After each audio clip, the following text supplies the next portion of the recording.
tanya dulu pada Hedi karena katanya klinik jalanan ini terpilih menjadi top 5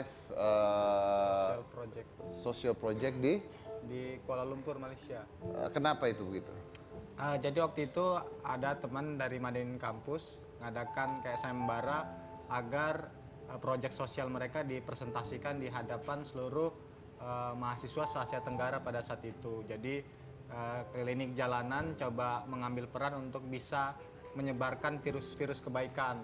Karena kami merasa masalah anak jalanan dan masalah penyalahgunaan inhalan itu tidak hanya terjadi di kota Samarinda, tetapi juga terjadi di kota-kota di Indonesia. Makanya kami tawarkan dan alhamdulillah kami terpilih menjadi top 5 social project itu. Nah, kemudian yang kedua lebih ke ajang Indonesia Culture and Nationalism. Jadi saya mewakili Provinsi Kalimantan Timur. Jadi ajang ICN itu adalah ajang pertemuan dari 34 anak muda terpilih dari tiap provinsi. Mereka mengadu proyek sosial. Dan alhamdulillah klinik jalanan itu menjadi proyek sosial terbaik pada saat itu. Oke. Ustadz, maaf saya mau tanya tadi saya lupa Ustadz. Balik lagi masalah orang tua dan anak dianggap durhaka kalau melawan orang tua. Tapi saya pernah mengatakan bahwa orang tua pun bisa durhaka pada anaknya. Ya.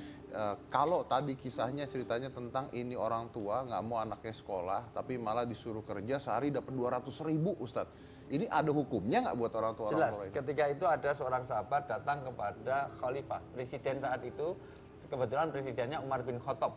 Jadi pengganti setelah Rasulullah diganti presiden itu oleh Abu Bakar, terus kemudian diganti oleh Umar bin Khattab.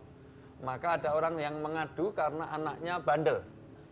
Loh kenapa ya Khalifah, anak saya itu bandel, dia nyalahkan ibunya. Loh kenapa? Karena saya cari uang terus sampai malam, saya titipkan itu kepada ibunya.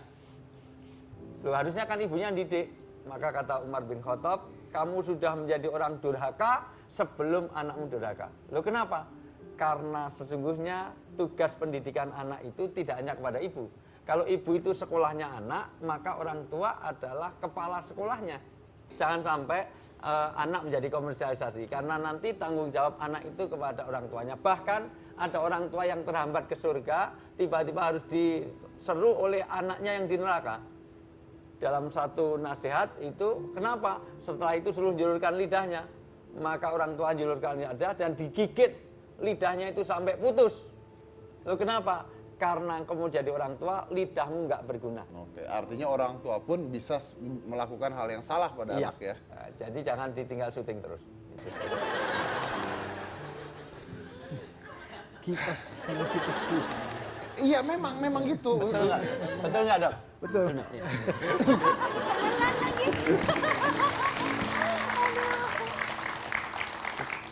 Oke, kalau Erni nanti rencananya mau buka di mana lagi nih cabang? Sampai saat ini saya fokus ke internal dulu. Meskipun ada tawaran dari Surabaya, Makassar, termasuk Jakarta, Pontianak dan Balikpapan. Tapi untuk saya ini konsen dulu perbaikan di Kota Samarinda. Ketika sudah bagus, sudah dapat formulasi, tahu Mas Didi formulasi? Tahu nggak Mas? Kenapa? Formulasi, tahu? Gua nggak tahu soalnya terlalu panjang jawabnya. Ketika sudah dapat formulasi yang bagus, maka ke depan kami pasti bakal melakukan ekspansi untuk membuka cabang-cabang lain di Artinya seluruh kota. belum tahu mau buka di mana ya? Belum. Gitu doang padahal. Artinya banyak tawaran, tapi saya menolaknya untuk saat ini. Wow, Oh, ya, gitu. Itu doang sih yang Luar dibutuhin biasa, ya. luar biasa. Karena saya selalu ingatkan masa muda itu kan masa berapi-api. Jadi kata orang itu jangan jadi pemuda pencaci maki. Jadilah pemuda pencari solusi. Karena hidup usia muda itu hanya sekali. Saatnya kita tebarkan karya dan ciptakan berjuta inspirasi. Merdeka! Setuju! Hidup Erni! Hidup! Itu kata teman saya. Oke. Itu kata teman saya dari Farmasi Universitas Mula Warman angkatan 2010 katanya. Iya, saya nggak kenal sih tapi. Dokter, dengan dokter memulai dengan membuka praktek dengan ikhlas. Gitu ya. Dokter ada pesan-pesan untuk dokter-dokter lain mungkin? Pesan saya jangan tiru cara saya. Karena sekarang dokter dididik untuk tidak ikhlas. yang mendidik adalah peraturan yang dibuat pemerintah. Terlalu banyak peraturan mengatakan harus punya ini, harus ikut ini, dan semuanya itu perlu uang. Mesti ikut seminar, sekali ikut seminar juta. Itu baru pendaftaran, hotelnya lagi, tiketnya lagi, dan macam-macam lah. Jadi akan dibutuhkan dana yang banyak. Dan itu tidak mungkin dapat dengan dana cuma-cuma sedekah orang, tak ada. Jadi jangan tiru apa yang saya kerjakan. Buatlah tarif, tapi yang paling bagus tarif itu dengan membentuk klinik. Begitu pasien datang sudah ada ketentuan. Untuk meriksa USG bayar sekian, untuk periksa darah bayar sekian. Jadi pasien itu sudah tahu, aku akan bayar sekian, jumpa dokter bayar sekian. Sehingga tidak lagi ada penipuan. Wah, ini yang datang siapa? Oh, Ustadz ini Ustadz keren, Wijayanto, banyak duitnya.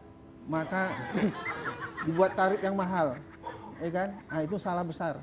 Oke, baik, terima kasih. Luar biasa. Ini bintang tamu kita luar biasa. Biasanya orang itu kalau membantu orang itu ngasih sumbangan, ngasih uang dan sebagainya. Tapi ternyata membantu orang itu bukan hanya melalui materi. Tidak butuh uang untuk membantu orang, tapi butuh keinginan, butuh hati untuk membantu orang. Apapun pekerjaan Anda, apapun profesi Anda punya kesempatan untuk membantu orang kapanpun, dimanapun. Oke, remember that to help other people you do not need money, you need a heart. Saya dari Komisi Cika Jessica, Ustadz Wijayanto, inilah Hitam Putih.